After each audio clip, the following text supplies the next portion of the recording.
So coming in at number 50 is Ice Spice. Ice Spice with her big song Munch. I'm surprised she's on this list. It's a bit too early in my opinion for her to be on this top 50 rappers of all time from New York. But she has got a big buzz right now. She's blowing up. So we can't be mad at that. Coming in number 49 is Pharoahe Monch, the conscious rapper who used quite a lot of jazz production in his raps and has collaborated with people like Busta Rhymes, Method Man, Redman. Probably the most known song he's done in the past is the one we did with Nate Dogg and Mos Def called Oh No. Coming in number 48, I'm surprised he's even on the list, is Diddy, Puffy, Sean Combs, whatever you want to call him. He's not even a rapper. I mean, it's arguable if he's even a producer. He's a boss, he's a record label, very good entrepreneur, but I'm surprised he's in the top 50 rappers list. Big songs, of course, all about the Benjamins, I Need a Girl, but yeah, it shouldn't be on the list, this list in my opinion. Coming in 47 is Biz Markie. His biggest song was Just a Friend, where Mario did a remake of that song in 2002. He had big songs like Make the Music with Your Mouth, because obviously he was a beatboxer, Picking Boogers. Snoop Dogg remade his song Vapors as well. Remember that. I would have thought he'd be a bit high on the list, but that's an alright position. Coming in 46 is Styles P from The Lox. He was the youngest member of the trio from Yonkers. Styles' biggest song probably known for is I Get High. I liked his offbeat kind of rap style. Them lot were known for like their street raps. He had the nickname of the hardest MC as well. I think he should have been high on the list. I think that's a bit of a disservice to put him at 46. Coming in at number 45 is Jim Jones, member of the Dipset from Harlem. His biggest song was We Fly High, Ballin'. Bit of a rock star rapper, you know. He brought in like the Skull Gang sort of outfits in about 10-15 years ago. Jim Jones was never really meant to be a rapper. He was really bad at the beginning. I think that's a decent position for him because I think he's had a good, very extensive, long career, and considering he wasn't really a rapper, he's done well. Coming in number 44 was Grand Puba, very positive vibe type of rapper. He's done songs with Mary J. Blige. A bit before my time, he's rapping the 80s type of era, 80s, early 90s, but solid position for him. Coming in number 43 is one of the forefathers of hip-hop, Melly Mel, known for his song with his group Grandmaster Flash and the Furious Five. The song, The Message, was a big song about conscious rap. He kind of made conscious rap a thing in hip hop. Iconic song, so it has to be on the list. He probably think he should be higher, and for his impact, you could arguably say he should be much higher on the list. Sean Price, not familiar with the rapper, but I know he's from Brooklyn. He had like a raspy voice, kind of a gully voice. But he always kind of like never made it to the mainstream. He was always kind of underground. But yeah, it kind of makes sense because he wasn't really a polished rapper like other people in his era. Coming in 41 is A$AP Rocky. A$AP kind of neglects music quite a lot. He's more into the fashion world. But yeah, I remember when they first came out, I did like his style because he kind of bit from Bone Thugs and Harmony. And he had with that singing kind of melodic style.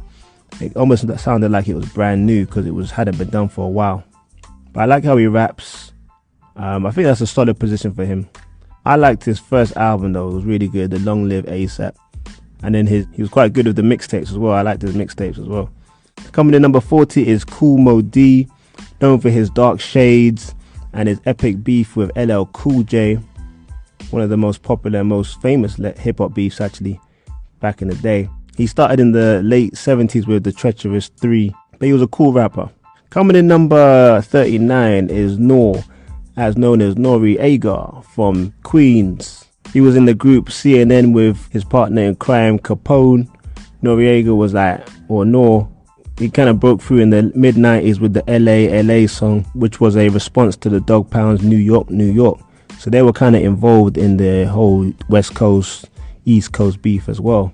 Obviously, Noah is a podcaster now, arguably the number one, but I think he's number 2 podcast in hip hop. I think that's a good position for him. He was never really lyrical, so fair enough, 39. 38 is MC Lyte. one of my favorite female MCs, very aggressive on the microphone, almost rapped like a dude in a way. Her debut was in 1998. Light as a Rock was what it was called. Because it's weird because she was rugged, but she also had like feminist kind of rhymes as well. Coming in number 37 is Ja Rule. I think Ja Rule should be a lot higher than this. I think the way his career ended because of 50, people don't respect his name a bit. But Ja Rule was a great rapper. He had a great run. He was like the Drake before Drake. He had so many hits, and he actually was like, he had some lyrics, you know, nothing that changed hip hop, but the amount of hits he had and the fact that he could rap very well, it makes him, I feel, a bit hard done by. Hit coming in 37. Coming 36 is Kool Keith. He was like one of those eccentric artists, like Danny Brown and Redman. He came out in the 80s, not very well known on the commercial landscape, but solid position. Coming in 35 was Old Dirty Bastard from the Wu-Tang Clan, one of the most original artists to ever come out in hip-hop. He had his demons, like, I think he had a lot of drinking and drug problems, but he had songs with Mariah Carey. I mean, you gotta be a big name in music to do a song with her, especially at that time in the 90s. Coming in 34 is Foxy Brown. Foxy Brown came in the game as a real youngster. She featured on Jay-Z's Ain't No off his first album, Reasonable Doubt, and she held her own. She was also in the group The Firm with Nas and AZ and Nature and Comega, and then like the producer was like Dr. Dre basically. Their first album kind of flopped commercially, but her first album, Il Nana, went platinum within a month, which was big back in the day. She was featured on songs like Touch Me, Tease Me as well, which was on the Nutty Professor soundtrack. Coming number 33 is the GZA from the Wu-Tang Clan, a rapper that had a smooth delivery, kind of like Snoop. In that era, in the early 90s and the late 80s, rappers were always known to shout on the mic, whereas GZA was quite smooth with it, and he also wasn't into talking about jewelry or money or anything material. He was more into quite insightful and philosophical rhymes. I think he even started lecturing later on in life, which I'm not surprised. Very lyrical and very understated rapper. Coming in number 32 is Fabulous. Fabolous from Brooklyn. Came up under like DJ Clue mixtape scene. But he was one of the very few, probably the best rapper to come from the mixtape scene to blow up in the commercial sense and do both parts very well. He was always quite braggadocious and slick with the one-line punchlines in hip-hop. His debut album was Ghetto Fabulous in the early 2000s and had big songs like Can't Deny It, Superwoman and Trade It All. I think Fabulous definitely should be a lot higher on the list. How Fabulous is not in the top 20 is unbelievable. Coming in at 31 is Fat Joe. Now, Fat Joe, respect it. He's been around for a long time, from the early 90s. Never been a real premier MC. Never been one of the top bunch of rappers. But you gotta respect his longevity. Always able to come out with a big hit once in a while, even if his albums don't do exactly that well. I believe he's fortunate to come up this high though on the list. Coming in number 30 is Kool G Rap.